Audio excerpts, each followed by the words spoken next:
ರಾಜ್ಯ ಸರ್ಕಾರ ಒಂದು ವೇಳೆ ಸಚಿವ ಸಂಪುಟ ಪುನರ್ರಚನೆಗೆ ಮುಂದಾಗಿದ್ದಲ್ಲಿ ಬಂಜಾರ ಸಮುದಾಯದ ಹಿರಿಯ ಮುಖಂಡರು, ಹಾವೇರಿ ಶಾಸಕರು ಮತ್ತು ವಿಧಾನಸಭೆ ಉಪಸಭಾಪತಿಗಳಾದ ರುದ್ರಪ್ಪ ಲಮಾಣಿಯವರಿಗೆ ಕ್ಯಾಬಿನೆಟ್ ದರ್ಜೆಯ ಸಚಿವ ಸ್ಥಾನ ನೀಡಬೇಕೆಂದು ಅಖಿಲ ಕರ್ನಾಟಕ ತಾಂಡಾ ರಕ್ಷಣಾ ಯುವ ಸಂಘಟನೆ ಅಧ್ಯಕ್ಷ ಆನಂದ ರಾಠೋಡ ಒತ್ತಾಯಿಸಿದ್ದಾರೆ. ಕಾಂಗ್ರೆಸ್ ಪಕ್ಷದಿಂದ ರಾಜ್ಯದಲ್ಲಿ ಬಂಜಾರ ಸಮುದಾಯದ ಶಾಸಕರಾಗಿ ಆಯ್ಕೆಯಾಗಿರುವಲ್ಲಿ ರುದ್ರಪ್ಪ ಲಮಾಣಿ ಏಕೈಕರು. ರಾಜ್ಯದ 224 ವಿಧಾನಸಭಾ ಕ್ಷೇತ್ರಗಳ ಪೈಕಿ ಪರಿಶಿಷ್ಟ ಜಾತಿಯ ಒಟ್ಟು 36 ಮೀಸಲು ಮತಕ್ಷೇತ್ರಗಳು ಹಾಗೂ ಪರಿಶಿಷ್ಟ ಪಂಗಡದ ಒಟ್ಟು 15 ಮೀಸಲು ಮತಕ್ಷೇತ್ರಗಳಲ್ಲಿ ಬಂಜಾರ ಸಮುದಾಯದ ಮತ ನಿರ್ಣಾಯಕವಾಗಿದೆ ಎಂದರು.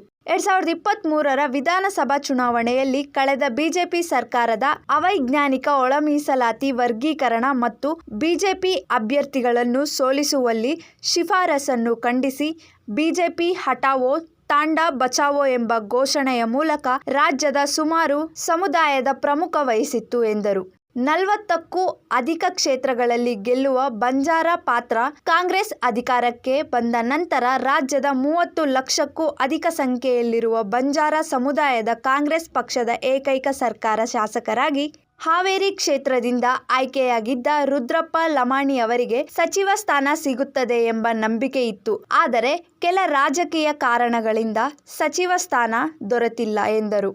3 ಬಾರಿ ಶಾಸಕರಾಗಿರುವ ರುದ್ರಪ್ಪ ಲಮಾಣಿಯವರು 2014ರಿಂದ ಸಂತ ಸೇವಾಲಾಲ್ ಗುರೂಜಿಯವರ ಜನ್ಮಸ್ಥಳವಾದ ಸೂರಗೊಂಡನಕೊಪ್ಪ ಮಹಾಮಠದ ಸಮಿತಿಯ ಅಧ್ಯಕ್ಷರಾಗಿ ರುದ್ರಪ್ಪ ಲಮಾಣಿಯವರು ಮಹಾಮಠದ ಅಭಿವೃದ್ಧಿಗಾಗಿ ಸರ್ಕಾರದಿಂದ 50 ಕೋಟಿ ರೂಪಾಯಿ ಅನುದಾನ ತಂದು ಅಭಿವೃದ್ಧಿಪಡಿಸಿದ್ದಾರೆ. ಮಹಾಮಠದ 15 ಎಕರೆ ಜಾಗವನ್ನು ವಿಸ್ತರಿಸಿ ಈಗ 28 ಎಕರೆ ವಿಸ್ತರಣೆ ಮಾಡಿ ಧಾರ್ಮಿಕ ಹಾಗೂ ಶೈಕ್ಷಣಿಕ ಉದ್ದೇಶಕ್ಕಾಗಿ ಮೀಸಲಿಟ್ಟಿದ್ದಾರೆ ಎಂದರು. ಮತ್ತು ಈಗಾಗಲೇ ಸರ್ಕಾರ ಬಂದು 2-3 ವರ್ಷ ಕಳೆದರೂ ಕೂಡ ಇನ್ನುವರೆಗೆ ರಾಜ್ಯದ ಆಯಾ ಸರ್ಕಾರದ ನಿಗಮದ ಮಂಡಳಿಯಲ್ಲಿ ನಿರ್ದೇಶಕರನ್ನಾಗಿ ಸದಸ್ಯರನ್ನಾಗಿ ಇದುವರೆಗೂ ಸನ್ಮಾನ್ಯ ಮುಖ್ಯಮಂತ್ರಿಗಳು ಹಾಗೂ ಉಪಮುಖ್ಯಮಂತ್ರಿಗಳು ನಾಮನಿರ್ದೇಶನ ಸದಸ್ಯರನ್ನಾಗಿ ನೇಮಕ ಮಾಡಿರುವುದಿಲ್ಲ. ಆದ್ದರಿಂದ ದುಡಿದ ಕಾರ್ಯಕರ್ತರಿಗೆ ನೋವು ಹೇಳಲು ಪಕ್ಷದಲ್ಲಿ ಬಹಳಷ್ಟು ತಂದಿರಬಹುದು ಎಂದು ತಪ್ಪಾಗಲಿಕ್ಕಿಲ್ಲ. ಕಾಂಗ್ರೆಸ್ ಕಾರ್ಯಕರ್ತರಾಗಿ ಕೆಲಸ ಮಾಡಿದ ಯುವಕರಿಗೆ ಈ ಕೂಡಲೇ ನಿಗಮ ಮಂಡಳಿಗಳಿಗೆ ನೇಮಕ ಮಾಡಿ ಆದೇಶಿಸಲು ರಾಜ್ಯ ಸರ್ಕಾರಕ್ಕೆ ನಾಮ ಒತ್ತಾಯ ಮಾಡುತ್ತೇವೆ ಮತ್ತು ಈ ಕೂಡಲೇ ರುದ್ರಪ್ಪ ಲಮಾಣಿ ಅವರಿಗೆ ಕ್ಯಾಬಿನೆಟ್ ದರ್ಜೆಯ ಸಚಿವ ಸ್ಥಾನ ನೀಡಬೇಕೆಂದು ಸರ್ಕಾರಕ್ಕೆ ಆಗ್ರಹಿಸುತ್ತೇನೆ ಎಂದರು.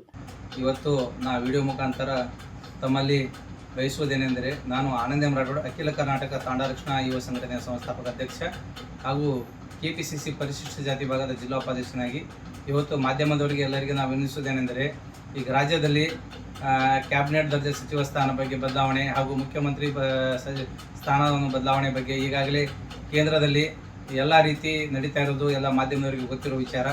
ಆದ್ದರಿಂದ ನಾವು ಕರ್ನಾಟಕ ರಾಜ್ಯದ ಬಂಜಾರ ಸಮುದಾಯದ ವತಿಯಿಂದ ನಾವು ವಿನಂತಿ ಮಾಡ್ಕೋತೀವಿ, ಇವತ್ತಿನ ದಿನ ನಮ್ಮ ಹಾವೇರಿ ಜಿಲ್ಲೆಯ ಸನ್ಮಾನ್ಯ ಶ್ರೀ ರುದ್ರಪ್ಪ ಲಮಾಣಿ ಉಪಸಭಾಪತಿಗಳು ಅವರಿಗೆ ದಯಮಾಡಿ ಮಾನ್ಯ ಸರ್ಕಾರದ ಕೇಂದ್ರದ ನಾಯಕರು ಹಾಗೂ ರಾಜ್ಯದ ಎಲ್ಲ ನಾಯಕರು ತಮ್ಮಲ್ಲಿ ನಾವು ವಿನಂತಿಸ್ಕೊಳ್ತೀನಿ, ದಯಮಾಡಿ ರುದ್ರಪ್ಪ ಲಮಾಣಿ ಅವರಿಗೆ ಸಚಿವ ಸ್ಥಾನ ನೀಡಬೇಕು.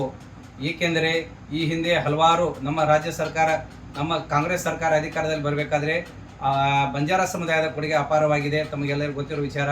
ಮತ್ತು ಮೊನ್ನೆ ನಡೆದಂಥ ಉಪಚುನಾವಣೆಯಲ್ಲಿ ಕೂಡ ಬಾಗಲಕೋಟೆ ಹಾಗೂ ದಾವಣಗೆರೆ ಜಿಲ್ಲೆಯಲ್ಲಿ ಜಯಬೇರಿ ಕಾಂಗ್ರೆಸ್ ಪಕ್ಷ ಸಾಧಿಸುವಲ್ಲಿ ನಮ್ಮ ಬಂಜಾರ ಸಮುದಾಯದ ಕೊಡುಗೆ ಏನೆನ್ನೋದು ತಮಗೆಲ್ಲರಿಗೂ ಗೊತ್ತಿರೋ ವಿಚಾರ. ಆದ್ದರಿಂದ ನಾವು ಕೈ ಮುಗಿದು ಕೇಳ್ಕೊತೀವಿ, ದಯಮಾಡಿ ನಮ್ಮ ಸನ್ಮಾನ್ಯ ರುದ್ರಪ್ಪ ಲಮಾಣಿ ಸಾಹೇಬರಿಗೆ ಈ ಕೂಡಲೇ ಕ್ಯಾಬಿನೆಟ್ ದರ್ಜೆ ಎಲ್ಲ ಸಚಿವ ಸ್ಥಾನ ನೀಡಿದ್ದಲ್ಲಿ ನಮ್ಮ ರುದ್ರಪ್ಪ ಲಮಾಣಿಯವರಿಗೆ ಈಗ ಕಾಂಗ್ರೆಸ್ ಸರ್ಕಾರ ಜೊತೆ ಈಗ ಹೊಸ ಮುಖ್ಯಮಂತ್ರಿ ಹಾಗೂ ಸಚಿವ ಸ್ಥಾನ ನೀಡಿದ್ದಲ್ಲಿ ದಯಮಾಡಿ ನಮ್ಮ ರುದ್ರಪ್ಪ ಲಮಾಣಿಯವರಿಗೆ ಕ್ಯಾಬಿನೆಟ್ ದರ್ಜೆಯ ಸಚಿವ ಸ್ಥಾನವನ್ನು ನೀಡಬೇಕಂತ ಈ ವಿಡಿಯೋ ಮುಖಾಂತರ ಆಗ್ರಹಿಸ್ತೀನಿ.